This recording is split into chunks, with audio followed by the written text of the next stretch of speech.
हमको 2 साल हो गए हैं मैडम, मतलब मेरे हस्बैंड को हर दिन धमकियां मिलती है। बदनामा भी जो जय सूर्या करके नाम है ना, तब से लेकर अभी तक 2 साल हो गए हम लोग इधर उधर घूमते ही जा रहे हैं। मतलब हम हमारे घर भी नहीं जा पा रहे मैडम, ऐसी स्थिति कर दी उन लोगों ने हमारी। महिला को जान से मारने की धमकी दी? नहीं, ऐसा कोई, मेरे को तो ऐसा लगता नहीं है, कोई हमारा भारतीय जनता पार्टी कार्यकर्ता ऐसा करता नहीं है। क्या बीजेपी जैसी बड़ी पार्टी जब अपने ही नेताओं के ऊपर जब गंभीर आरोप लगने लग जाते हैं तो क्या वह आंखें मूंद लेती है? क्या संगठन में अनुशासन संस्कार सिर्फ मंच और भाषणों तक ही जाकर सीमित रह गया है? जब एक महिला मोर्चा की पदाधिकारी खुद ही यहां पर असुरक्षित है, थाने थाने के चक्कर काट रही है, तो आम कार्यकर्ता किसके भरोसे काम करेगा? सबसे बड़ा सवाल तो ये कि क्या भाजपा में अब ताकतवर पदों पर बैठे हुए नेताओं के लिए अलग से कानून चलता है, पुलिस उनके ऊपर डंडा चलाने से बचती है? और क्या यहां पर पार्टी सच में आरोपों की जांच चाहती है या फिर यहां पर सब ठीक है कहकर मामले को दबाने की एक कोशिश की जा रही है? क्योंकि जिस तरह से बार बार जय सूर्या का नाम, जी हां, जय सूर्या का नाम गंभीर आरोपों में सामने आ रहा है, फिर भी यहां पर कार्रवाई का अभाव नजर आ रहा है सभी जगह पर। उसने ना सिर्फ यहां पर संगठन बल्कि पूरे सिस्टम की विश्वसनीयता पर भी एक बड़ा और गंभीर प्रश्न भी खड़ा कर दिया है। क्या जय सूर्या एक ऐसा नाम हो गया है कि पार्टी से ऊपर हो गया है, कानून से भी ऊपर है? पुलिस प्रशासन क्या उस तक नहीं पहुंच पा रही है? क्या पुलिस प्रशासन उसके आगे घुटने टेक चुका है? कोई और नेहरूमा है इसके पीछे, जय सूर्या के पीछे, जो उसे सपोर्ट कर रहा है कि जाओ साहब, तुमको जो कुछ आतंक मचाना है मचाइए, पार्टी सब कुछ देख लेगी, हम लोग बैठे हुए? क्या किसी ने यह सर्टिफिकेट दे रखा है? महिला वो भी पार्टी के अंदर की और थाने थाने के चक्कर लगा रही है जय सूर्या के नाम को लेकर, वो पुलिस यहां पर कार्रवाई नहीं कर रही है। भला क्यों? अरे पूछताछ के लिए ही जय सूर्या को थाने बुला लीजिए साहब, कि आइए आपके खिलाफ एक आवेदन आया है, कम से कम थाने तो आइए, इस बारे में अपनी बात तो रखिए। थाने पर बुलाकर थोड़ी देर बात कराना भी क्या कानून के लिए? यदि आम आदमी होता तो सोचिए क्या होता। परिवार डर के माहौल में, आखिरकार संरक्षण कौन दे रहा है? पार्टी, कानून, पुलिस या फिर महिला यहां पर किसी दूसरे देश में जाए और वहां से मदद लेके आए? कौन महिला को सुरक्षा देगा? पार्टी यहां पर सब कुछ ठीक है कहकर बच रही है। यहां पर विश्वास पर एक तगड़ा तमाचा मारा जा रहा है। एक पार्टी की कार्यकर्ता यहां पर अपनी ही पार्टी से गुहार लगा रही है कि मुझे न्याय दिला दीजिए। मध्य प्रदेश की राजनीति के अंदर इस वक्त यह जो हलचल है, यह धार से सामने आई, जहां पर भाजपा अब खुद ही यहां पर सवालों के घेरे में घिरती हुई नजर आ रही है।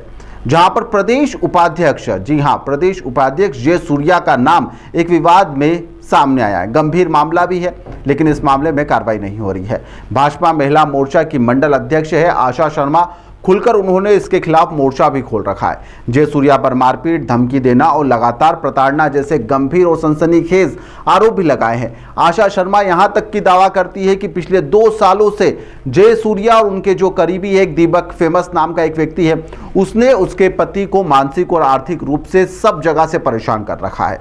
लेकिन हैरानी की बात तो देखिए, जय सूर्या पर अभी तक कोई पूछताछ भी नहीं हुई, ना उसके खिलाफ इतनी बार यहां पर शिकायत की गई, अलग अलग थानों में शिकायत की गई, पर कोई ठोस कार्रवाई अभी तक नहीं की गई है। आरोपों के मुताबिक यहां पर पूरा विवाद एक सोशल मीडिया से जुड़ा हुआ है। अब आप सोचेंगे कि महिला थाने थाने के चक्कर क्यों काट रही है, तो उसके पीछे एक सोशल मीडिया का पोस्ट है। बताया जा रहा है कि जय सूर्या कथित तौर पर अपने साथियों के साथ में उसके बाद में घर पर पहुंचा और गाली गलौज भी की गई और विरोध करने पर मारपीट तक कर दी।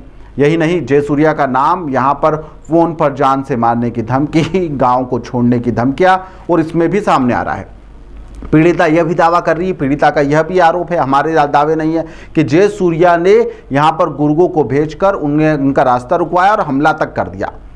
यहाँ पर गांव छोड़ने के लिए भी मजबूर हो रहा है, अलग अलग शहरों में जाकर उन्हें जीवन यापन के लिए भटकना भी पड़ रहा है, क्योंकि यहाँ पर अब आजीविका बची नहीं है। सवाल यह है कि आरोप इतने ज़्यादा गंभीर है तो फिर जय सूर्या पर कार्रवाई क्यों नहीं हो रही है? और मैं भाजपा मंडल अध्यक्ष हूँ राजौद लाबरिया से।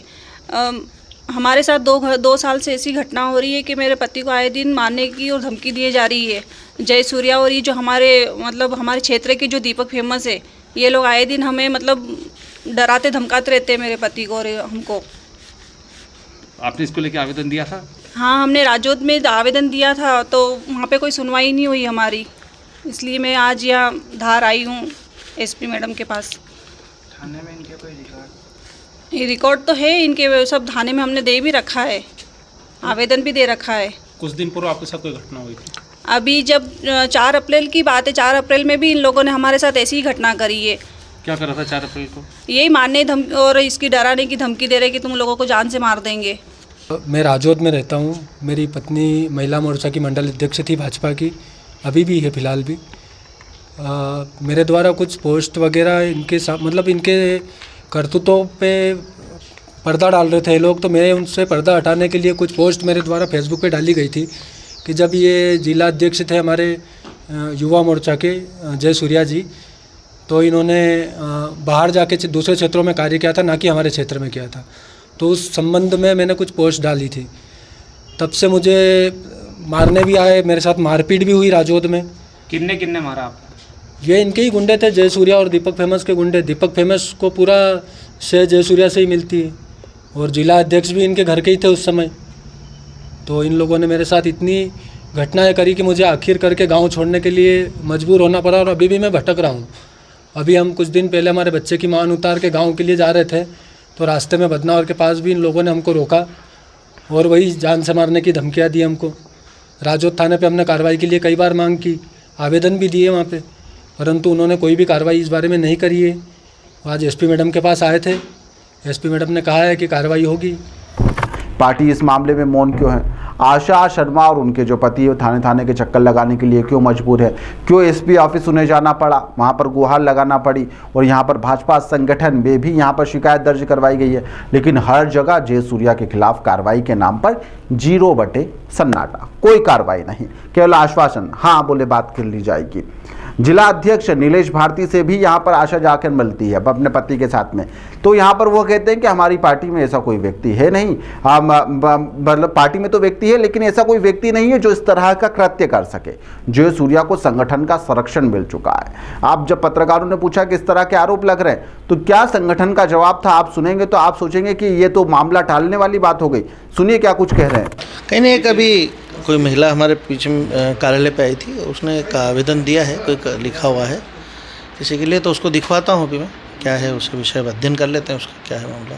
मैं नवनियुक्त प्रदेश उपाध्यक्ष युवा मोर्चा जय सूर्या पर आरोप लगे हैं इसमें काहे के कि उन महिला को जान से मारने की धमकी दी। नहीं, ऐसा कोई, मेरे को तो ऐसा लगता नहीं है, कोई हमारा भारतीय जनता पार्टी कार्यकर्ता ऐसा करता नहीं है, और कोई होगा तो हम दिखवा लेते हैं, ऐसे कोई गलतफहमी होगी तो उसको दूर करते हैं, ऐसा कोई मामला नहीं है। हमको 2 साल हो गए हैं मैडम, मतलब मेरे हस्बैंड को हर दिन धमकियां मिलती है। बदनामा भी जो जय सूर्या करके नाम है ना, तो हम मतलब हमने 2024 में पोस्ट डाल दी थी मेरे हस्बैंड ने, मतलब सच बोला था और कुछ भी नहीं लिखा था इनने। उस चक्कर में इनने जय सूर्या ने इनने ना मतलब इनको इतना मतलब टॉर्चर करना। हम लोग राजौद से आए मैडम, तब से लेकर अभी तक 2 साल हो गए हम लोग इधर उधर घूमते ही जा रहे, मतलब हम हमारे घर भी नहीं जा पा रहे मैडम, ऐसी स्थिति कर दी उन लोगों ने हमारी। आवेदन दिया था हमने 2024 में। राजौद था जी, दिया तो धमकी वगैरह आपको कहाँ दी उन्होंने, बदनावर में? नहीं, राजौद भी थी, हमारे घर तक आ गए थे मैडम। पीड़िता साफ तौर पर बात कह रही है, चेतावनी भी दी है कि अगर जल्द से जल्द जय सूर्या के खिलाफ एफआईआर दर्ज या फिर उसकी गिरफ्तारी नहीं होती है तो एसपी कार्यालय के बाहर पर धरने प्रदर्शन भी शुरू कर देगी। अब देखना होगा कि प्रशासन जय सूर्या के खिलाफ क्या कोई कदम उठाता है या फिर ये इस मामले को राजनीतिक दबाव के अंदर दबा दिया जाएगा और रफा दफा भी कर दिया जाएगा। फिलहाल एक बात तो इस पूरे घटनाक्रम के अंदर एक बात बिल्कुल साफ निकल कर आ रही है कि जय सूर्या का नाम पूरे विवाद में केंद्र में है, और जब तक यहां पर सच नहीं आता तब तक यहां पर विश्वास पर, जो बीजेपी संगठन है उसके विश्वास पर भी सवाल उठता रहेगा और सियासत को यह झंझोड़ता भी रहेगा। अब देखना होगा कि इस मामले में पुलिस या फिर पार्टी क्या कुछ एक्शन लेती है या फिर कुछ कार्रवाई करती है या मामले को दबा दिया जाता है। फिलहाल के लिए इस खबर में इतना ही। आप लोग देखते रहिए द लपेटा।